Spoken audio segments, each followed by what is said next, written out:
Umpisahan natin ang pag-review sa Asus Padphone.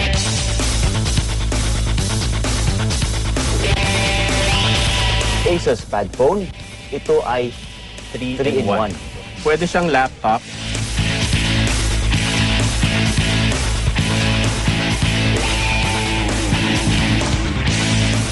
Taglay na kapangyarihan. At the same time, kapag in-eject natin, pwede siyang pad. At kapag in-eject natin, yun.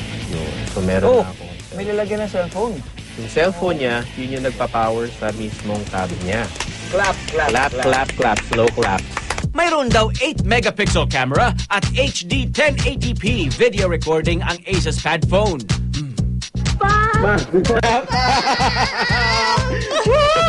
Happy! Ang laki ng mukha ko doon. Pop na pop! Sabi nila kung anong files ang meron kami dito sa Asus Padphone. Word documents, pictures, video. Pag dinock namin dito sa kanyang Cradle tab, pagpasok natin ay kusa siyang mag-e-enlarge. Diba? Galing, oh. Straight from the phone, di ba? Right! Okay, 1, 2, 3, guys. Pop na pop! Yun. Kuminis mo ako dito. Tama, nakakakinis siya ng mukha. Pumuti pa, diba? Audio, camera, and video, check! Paano naman kaya ang call and text capabilities ng Padphone? Habang enjoy na enjoy kami ni Jerome sa games sa tablet ng Asus Padphone, Yung message, oh.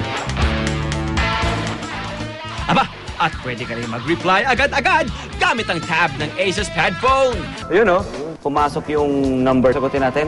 Sagutin niyo, guys. It's us. Ano na pindutin? Ito? Hello? Oh! Hello? Kamusta kayo dyan? Hello, Jerome. Joyce? Mabilis ba ako magsalita? Sorry.